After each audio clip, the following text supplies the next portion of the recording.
So 101லேருந்து நமக்கான GS question இருக்க போகுது இல்லையா? ஸோ 101 கொஸ்டின் என்ன?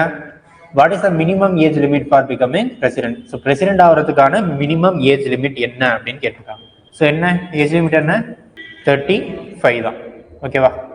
ஸோ வேற என்ன குவாலிஃபிகேஷன்லாம் இருக்கு? பிரசிடென்ட் ஆகணும் அப்படின்னா வேற என்னென்னலாம் குவாலிஃபிகேஷனா இருக்கு? சிட்டிசனா இருக்கணும், அவர் ஃபர்ஸ்ட் இந்தியன் சிட்டிசனா இருக்கணும், அண்ட் அவர் வந்து லோக்சபா எலெக்ஷன்ல பார்ட்டிசிபேட் பண்றதுக்கு தகுதியானவரா இருக்கணும். ஓகேவா? ஸோ லோக்சபா தகுதியானவரா இருக்கணும் அப்படின்ற ஒரு விஷயம் இருக்கு. ஓகேவா? அண்ட் ஆஃபீஸ் ஆஃப் ப்ராஃபிட் எதுவுமே அவர் வச்சிருந்துக்க கூடாது. ஓகேவா? வேற எந்த இதுலயுமே இருக்கக்கூடாது. இது 3 தான் முக்கியமான குவாலிஃபிகேஷனா பார்க்கப்படுது. ஓகேவா? ஸோ நெக்ஸ்ட் கொஸ்டின் பார்க்கலாம். பின்வரும் கூற்றுகளில் தவறானவற்றை தேர்ந்தெடுக்க. ஸோ எம்எல்ஏவின் வாக்கு மதிப்பு அண்ட் எம்பியின் வாக்கு மதிப்புன்னு எடுத்து கொடுத்துருக்காங்க. ஓகேவா? ஸோ இது வந்து நான் டெய்லி கொஸ்டின்ல கேட்டிருந்த கொஸ்டின். ஓகே, தனித்தனி கொஸ்டினா கேட்டிருந்தேன். இப்போ வந்து ஒரே கொஸ்டினா ஸ்டேட்மெண்ட் டைப்ல கேட்டிருக்கேன். ஓகேவா? ஸோ இதுல பாருங்க, எம்எல்ஏவின் வாக்கு மதிப்பு அப்படின்றது மாநிலத்தின் மொத்த மக்கள் தொகை டிவைடட் பை மாநில சட்டமன்றத்தில் தேர்ந்தெடுக்கப்பட்ட உறுப்பினர்களின் எண்ணிக்கை இன்டூ 1/1000. ஸோ இதுதான் என்ன? இதுதான் எம்எல்ஏவின் வாக்கு மதிப்பு. ஸோ எம்பியின் வாக்கு மதிப்பு இது அப்படியே கிறிஸ் கிராஸ் ஆயிருக்கு. ஸோ அதனால என்ன, ரெண்டுமே தவறான ஸ்டேட்மெண்ட் தான். ஓகேவா? அப்ப இதுக்கான ஆன்சர் என்ன வரும்? மேற்கண்ட இரண்டும். ஓகேவா? சரி, ஓகே. குடியரசுத் தலைவரை இது எதுக்காக ஃபர்ஸ்ட் யூஸ் பண்ணுவாங்க அப்படின்னா, குடியரசுத் தலைவரோட எலெக்ஷன் இருக்கு இல்லையா? ஸோ அந்த எலெக்ஷன்ல ப்ரொபோஷனல் ரெப்ரசன்டேஷன் அப்படின்னு, விகிதாச்சார பிரதிநிதித்துவம் அப்படின்னு சொல்லுவாங்க.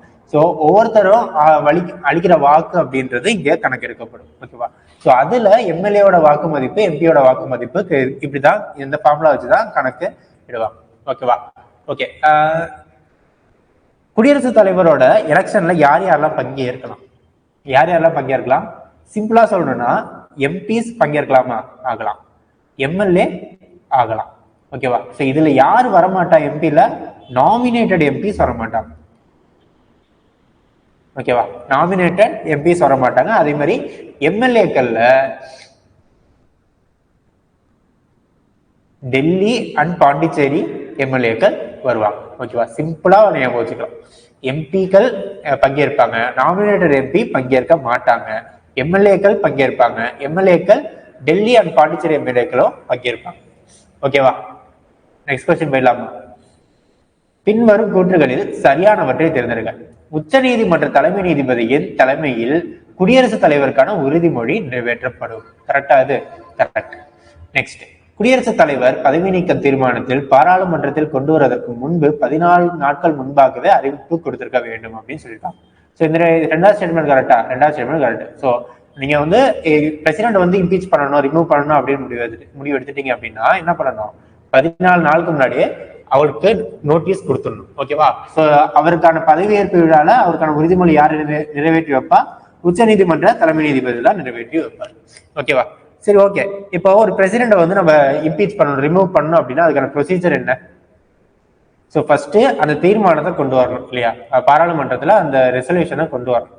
ஸோ அது கொண்டு வரதுக்கு 1/4 of total strength of a parliament. So பாராளுமன்றத்துல 1/4 மெம்பர்ஸ் வந்து என்ன பண்ணிருக்கணும்? அதுக்கு ஆதரவு தெரிவிச்சிருக்கணும். ரைட்டா? ஸோ அப்படி ஆதரவு தெரிவிச்சிருந்தா மட்டும்தான் என்ன பண்ணலாம்னா அந்த தீர்மானத்தை பார்லிமெண்ட்ல இன்ட்ரடியூஸே பண்ணணும். ஓகேவா?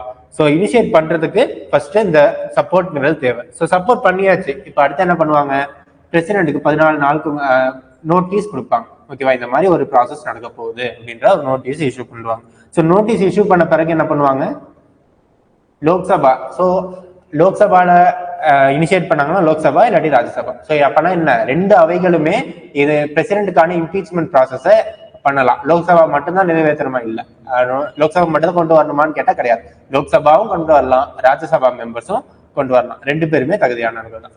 ஸோ இப்போ லோக்சபால கொண்டு வந்தாங்க அப்படின்னா லோக்சபால மட்டும் என்ன பண்ணணும் அப்படின்னா 2/3 மெஜாரிட்டி. ஓகேவா? 2/3 மெஜாரிட்டி எதுல? டோட்டல் மெம்பர்ஷிப்ல. ஓகேவா? 2/3 மெஜாரிட்டி, அதாவது ஸ்பெஷல் மெஜாரிட்டி அப்படின்னு சொல்லுவாங்க இது.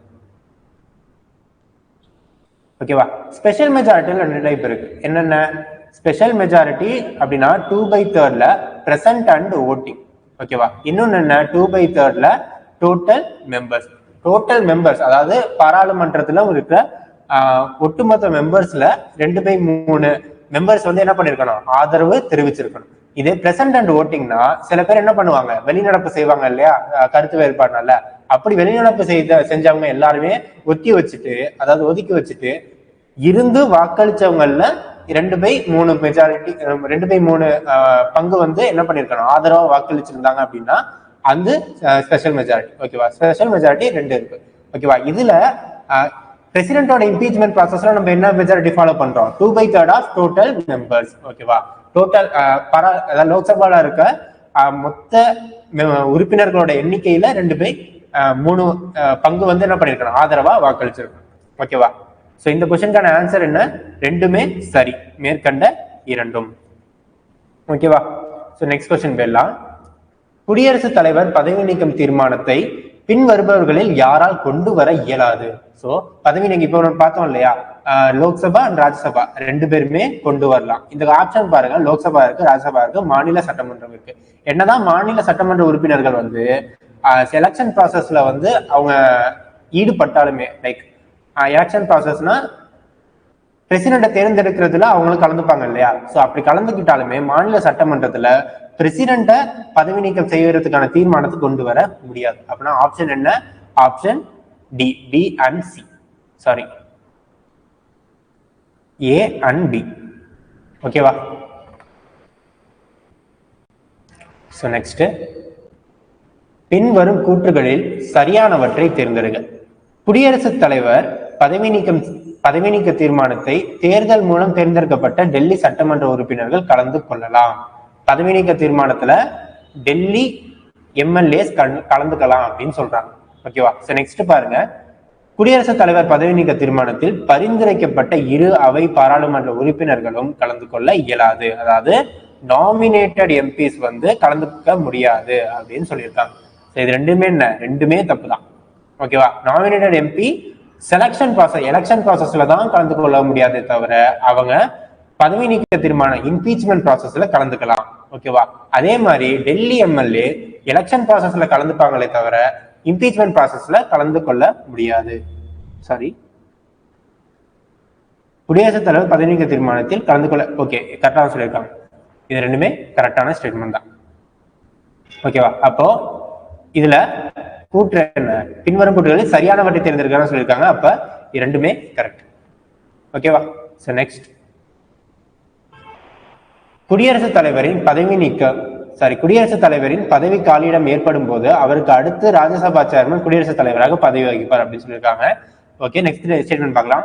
குடியரசுத் தலைவரின் பதவி காலியிடம் ஏற்படும் பொழுது அந்நேரத்தில் ராஜ்யசபா சேர்மனும் இல்லாத பொழுது உச்சநீதிமன்ற மூத்த நீதிபதி குடியரசுத் தலைவராக பதவி வகிப்பார் அப்படின்னு சொல்லி. ஓகே, இப்ப ஒரு பிரசிடென்ட் இருக்காரு, பிரசிடென்டோட சீட் வந்து இப்ப வேக்கண்ட் ஆயிட்டு, சோ அதுக்கப்புறம் யாரு வருவா அப்படின்னா ராஜ்யசபா சேர்மன் தான் யாரு, வைஸ் பிரசிடென்ட். ஓகேவா, இவருக்கு அடுத்து அதுதான் வருவார். சோ ஒருவேளை பிரசிடென்ட்டும் இல்ல வைஸ் பிரசிடென்ட்டும் இல்ல அப்படிங்கும் போது யார் வருவா, சீஃப் ஜஸ்டிஸ் ஆஃப் இந்தியா, உச்ச நீதிமன்ற தலைமை நீதிபதி தான் வருவாங்க. அதுக்கப்புறம் தான் இப்ப ஒருவேளை பிரசிடென்ட்டும் இல்ல வைஸ் பிரசிடென்ட்டும் இல்ல சீஃப் ஜஸ்டிஸ் ஆஃப் இந்தியாவும் இல்லைங்கிற பட்சத்துலதான் யாரு, senior most judge of supreme court, உச்ச நீதிமன்ற மூத்த நீதிபதி வருவாங்க. ஓகேவா, so senior most judge of supreme court. ஓகேவா, சோ அப்போ இதுல என்ன, குடியரசுத் தலைவர் ஃபர்ஸ்ட் ஸ்டேட்மெண்ட் கரெக்ட், ராங். அப்ப நமக்கு கேட்டிருக்காங்க, அப்போ எது தவறு, ரெண்டாவது ஸ்டேட்மெண்ட் மட்டும் தான் தவறு. அப்போ ஆப்ஷன் பி. ஓகேவா, நெக்ஸ்ட் கொஸ்டின், பின்வரும் கூற்றுகளில் சரியானவற்றை தேர்ந்தெடுங்க. குடியரசுத் தலைவருக்கு கீழவை கூட்டத்தொடருக்கு அழைப்பு மற்றும் கூட்டத்தொடரை முடிக்கும் அதிகாரம் உண்டு. இதுல பாருங்க, president shall have the power to summon and adjourn the meeting. ஓகேவா, next, speaker shall have the power to adjourn the sitting and to adjourn signed it. ஓகேவா, பார்லிமெண்ட்ல செஷன்ஸ் நடக்கும் போது 5 விஷயம் ரொம்ப முக்கியம். சம்மனிங்,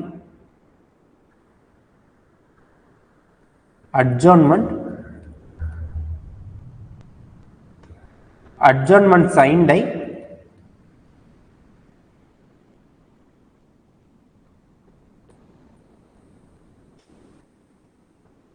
நெக்ஸ்ட் என்ன, prorogation,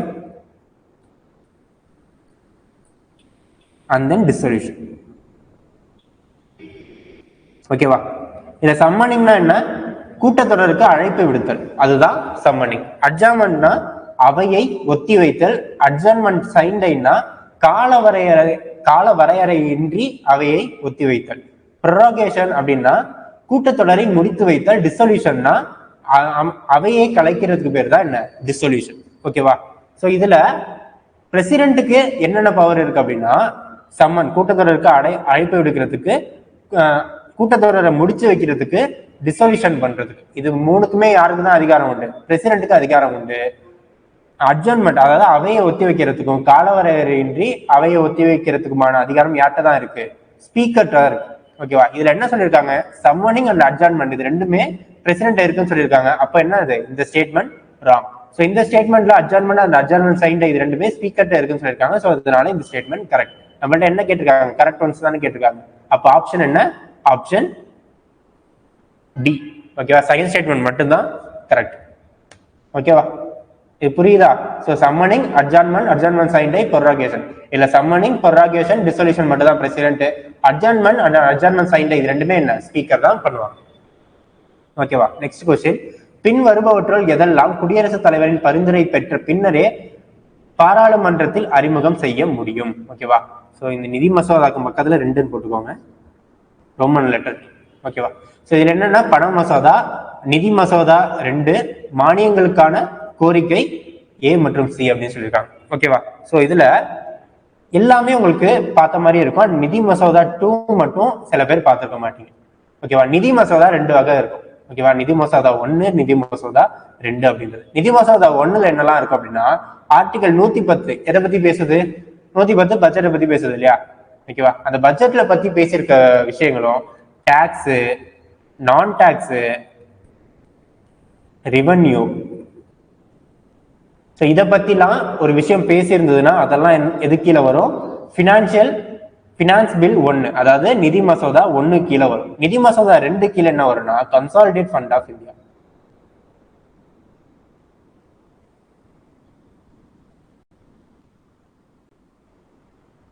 ஓகேவா? கன்சாலிடேட் ஃபண்ட் ஆஃப் இந்தியா அப்படின்னு நமக்கு வந்து என்ன தெரியும்? 3 இது இருக்குன்னு தெரியும். Consolidate fund, contingency fund, next public account. இது மூணு அக்கௌண்ட் இருக்கும் இல்லையா? ஸோ இதுல கன்சாலிடேட் ஃபண்டு தான் என்ன? டாக்ஸ், நான் டாக்ஸ், ரெவன்யூ எல்லாருமே எங்க தான் போகும்? கன்சாலிடேட் ஃபண்டு தான் போகும். இந்த கன்சாலிடேட் ஃபண்ட்ல இருந்து என்ன பண்ண? எக்ஸ்பெண்டிச்சர், அதாவது இந்த கன்சாலிடேட் ஃபண்டு செலவினங்கள் இருக்கும் இல்லையா? அந்த செலவு பண்றதுக்கான அதிகாரம், அதாவது செலவு பண்றதுக்கான தீர்மானம் எடுக்கிறதுக்கெல்லாம் எது கீழே தான் வரும் அப்படின்னா நிதி மசோதா 2 கீழே தான் வரும். அதாவது expenditure from the consolidate fund of India. Consolidate fund of இந்தியால இருந்து நம்ம ஒரு செலவு பண்றோம் அப்படின்னா அதுக்கான விஷயங்கள் வந்து பத்தி சொல்ற பில்லு தான் என்ன? நிதி மசோதா. ஓகேவா? Financial bill 2. அப்போ பண மசோதா 1, நிதி மசோதா 1 மானியங்களுக்கான கோரிக்கை, ரிக்வெஸ்ட் ஃபார் கிராண்ட்ஸ் சொல்லலாம், இல்லாட்டி டிமாண்ட் ஃபார் கிராண்ட்ஸ்.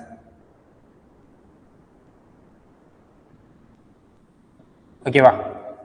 அப்போ money bill, finance bill 1, demand for grants. இது மூணுத்துக்கு தான் என்ன? பிரசிடென்ட்டோட பர்மிஷன், அதாவது ரெக்கமெண்டேஷன் அப்படின்றது வேணும். பிரசிடென்ட்டோட ரெக்கமெண்டேஷன் இல்லாம இந்த 3 பில்லையும் என்ன பண்ண முடியாது? இன்ட்ரடியூஸே பண்ண முடியாது. ஆனா ஃபினான்ஸ் பில் 2, அதாவது நிதி மசோதா 2 இருக்கு இல்லையா? அத குடியரசுத் தலைவரோட பரிந்துரை இல்லாமலே நம்ம என்ன பண்ணலாம்? இன்ட்ரடியூஸ் பண்ணலாம், பாராளுமன்றத்தில் இன்ட்ரடியூஸ் பண்ணலாம். அப்போ இதுக்கான ஆப்ஷன்ஸ் என்ன? A, C. அப்போ D தான் இதுக்கான ஆன்சர். ஓகேவா? புரியுதா? ஏதாவது டவுட் இருக்கா?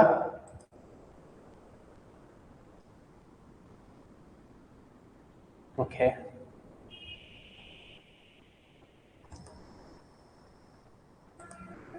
ஓகே. ஸோ நெக்ஸ்ட் கொஸ்டின் பாருங்க. பின்வரும் கூற்றுகளில் தவறானவற்றை தேர்ந்தெடுக்க அப்படின்றாங்க. ஸோ தேசிய அவசர நிலை பிரகடனம் செய்ய ஒரு அவையில், இரு அவையிலும் சாதாரண பெரும்பான்மையே போதுமானது அப்படின்னு சொல்லியிருக்காங்க. ஓகேவா? நெக்ஸ்ட் ஸ்டேட்மெண்ட் பாருங்க. நிதி அவசர நிலையை பிரகடனம் செய்ய இரு அவையிலும் சாதாரண பெரும்பான்மையே போதுமானது அப்படின்னு சொல்லியிருக்காங்க. நெக்ஸ்ட் ஜனாதிபதி ஆட்சியை கொண்டு வர இரு அவையிலும் சிறப்பு பெரும்பான்மையே போதுமானது. ஓகேவா? ஸோ இதுல பாருங்க, தேசிய அவசர நிலை என்ன? National emergency. நிதி ஃபினான்ஷியல் எமர்ஜென்சி, இது என்ன பிரசிடென்ட் ரூல். இதுல ஃபர்ஸ்ட் ஸ்டேட்மெண்ட் பாருங்க, நேஷனல் எமர்ஜென்சி கொண்டு வர ஸ்பெஷல் மெஜாரிட்டி தேவை. ஓகேவா, ஸ்பெஷல் மெஜாரிட்டினா என்ன, 2/3 மெஜாரிட்டி இருக்கு இல்லையா, ஸோ அந்த ஸ்பெஷல் மெஜாரிட்டி தேவை. ஃபினான்ஷியல் எமர்ஜென்சி கொண்டு வரதுக்கு சிம்பிள் மெஜாரிட்டி போதுமானது.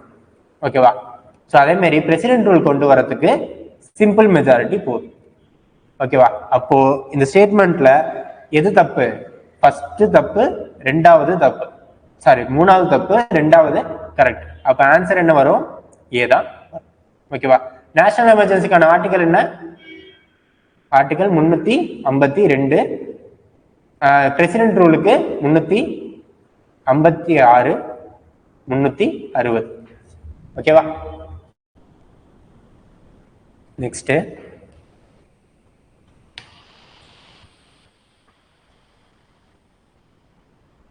ஓகே, நெக்ஸ்ட் क्वेश्चन பாருங்க. பின்வரும் கூற்றுகளில் சரியானவற்றை தேர்ந்தெடுக்க. ஓகேவா, குடியரசுத் தலைவரால் இயற்றப்படும் அவசர சட்டமானது பிரதமர் மற்றும் மந்திரி சபையின் பரிந்துரையின் பேரிலே அறிமுகம் செய்யப்படும் அப்படின்னு சொல்லியிருக்காங்க. நெக்ஸ்ட் பாருங்க, நிலுவையில் இல்லாத சட்டமன்றம் மீண்டும் கூடும் போது குடியரசுத் தலைவரால் இயற்றப்பட்ட அவசர சட்டமானது ஏற்றுக்கொள்ளப்படாவிட்டாலும் அச்சட்டம் செல்லுபடி ஆகும் அப்படின்னு சொல்லியிருக்காங்க. ஓகே, அவசர சட்டம்னா என்ன, ஆர்டினன்ஸ் மேக்கிங். ஓகேவா, ஆர்டினன்ஸ் மேக்கிங் பவர். ஸோ பிரசிடென்டோட ஆர்டினன்ஸ் மேக்கிங் பவர் தான் என்ன, அவசர சட்டம் அப்படின்றது. ஓகே, இதுல வந்து டவுட் வரலாம். அதாவது ஆர்டினன்ஸ் எல்லாம் எப்ப மேக் பண்ணுவாங்க, ஏதாவது இரு அவை, அதாவது லோக்சபா இல்ல ராஜ்யசபா இல்லாட்டி ரெண்டுமே இல்லாத பொழுது பிரசிடென்டால கொண்டு வரப்படுற சட்டம் தான் என்ன, ஆர்டினன்ஸ் மேக்கிங் பவர் இல்லாட்டி அவசர சட்டம் அப்படின்னு சொல்லணும். ஓகேவா, அப்போ அவங்கதான் அவையிலே இல்லையே, அவைதான் இல்லைன்றதுனால தானே பிரசிடென்டே வந்து அந்த சட்டத்தை போறாரு. அப்புறம் எப்படி பிரதமரோடையும் இல்லாட்டி மந்திரி சபையோட பரிந்துரை பேர்ல வந்து அந்த பிரசிடென்ட் வந்து அந்த சட்டத்தை போட்டிருப்பாங்க அப்படின்னா அதுதான் விஷயம். இப்போ ஒருவேளை இப்ப 2000 இப்போ எலெக்ஷன் வருது இல்லையா, ஸோ எலெக்ஷன் வர்றதுக்கு முன்னாடி மந்திரி சபை கலைக்கப்படுமா, சார் லோக்சபா கலைக்கப்படுமா, கலைக்கப்பட்டு எலெக்ஷன் முடிஞ்ச பிறகு புதுசா எலெக்ட் பண்ணப்பட்டவங்க வந்து முதல் கூட்டத்தை வந்து கொண்டு வருவாங்களா, அந்த இடைப்பட்ட காலம் இருக்கு இல்லையா, இந்த இடைப்பட்ட காலத்துல யார் ஆட்சி செய்வா, பிரசிடென்ட் ஆட்சி செய்வார். ஓகேவா, ஆனா அவரு வந்து தன்னந்தனியா அவர் வந்து எந்த யாரோட ஆலோசனையுமே இல்லாம ஆட்சி செய்வாரா அப்படின்னு கேட்டாங்க இல்ல. ஓகேவா, ஸோ என்னதான் வந்து அந்த லோக்சபா வந்து நிலுவையில இல்லைனாலுமே அந்த ஆட்சி பொறுப்பு யார்கிட்ட இருக்கும், முந்தைய பிரசிடென்ட்டையும் கவுன்சில் ஆஃப் மினிஸ்டர்ட்டையும் இருக்கும். ஓகேவா, அவங்களோட ஆலோசனை பேர் தான் அட்வைஸ், ஆலோசனை. ஓகேவா, இந்த இடத்துல அதிகாரம் கிடையாது, இது வந்து ஒரு அட்வைஸ். ஓகேவா, அந்த அட்வைஸ் மூலயமா தான் என்ன பண்ணிருப்பாங்க அப்படின்னா பிரசிடென்ட் வந்து இந்த ஆர்டினன்ஸ் எல்லாம் மேக் பண்ணுவார். ஓகேவா, அப்போ என்ன ஃபர்ஸ்ட் ஸ்டேட்மெண்ட் இது கரெக்ட். ஓகேவா, ஸோ செகண்ட் ஸ்டேட்மெண்ட் பாருங்க, நிலுவையில் இல்லாத சட்டமன்றம் மீண்டும் கூடும் பொழுது குடியரசுத் தலைவரால் இயற்றப்பட்ட அவசர சட்டமானது ஏற்றுக்கொள்ளப்படாவிட்டாலும் அச்சட்டம் செல்லுபடி ஆகும்னு சொல்லுவாங்க. இது கரெக்டா இல்ல, இது ராங். என்னன்னா இப்ப வந்து பிரசிடென்ட் வந்து ஒரு சட்டத்தை ஏற்றிட்டார். ஓகேவா, இப்ப லோக்சபா எலெக்ஷனும் முடிஞ்சு ஃபர்ஸ்ட் கூட்டமும் கூடிட்டு. ஓகேவா, இப்ப என்ன பண்ணுவாங்க அப்படின்னா என்னெல்லாம் சட்டம் வந்து பிரசிடென்ட் கொண்டு வந்தாரோ அதை லோக்சபா முன்னாடி வைப்பாங்க. ஸோ லோக்சபா அதை டிஸ்கஸ் பண்ணிட்டு என்ன பண்ணணும், 6 வாரத்துக்குள்ள அது செல்லுபடி ஆகுமா ஆகாதா அப்படின்றத சொல்லணும். ஒருவேளை லோக்சபா வந்து அந்த 6 வாரம் எதுவுமே பண்ணல, அந்த லாவை பத்தி கண்டுக்கவே இல்லைன்னா 6 வாரத்துக்கு பிறகு என்ன ஆயிடும், ஆட்டோமேட்டிக்காவே அந்த லா கேன்சல் ஆயிடும். புரியுதா? ஓகேவா, இப்ப என்ன ஆகும் அப்படின்னா ஒருவேளை லோக்சபா வந்து வந்த உடனே அந்த லாவை கேன்சல் பண்ணாங்கன்னா என்ன ஆயிடும், 6 வாரத்துக்கு முன்னாடியே அது கேன்சல் ஆயிடும். அப்போ பிரசிடென்ட் ஒரு லா ஏற்றுறாருன்னா அந்த லாக்கான வேலிடிட்டி எவ்வளவு, 6 மாதம். ஓகேவா, 6 months.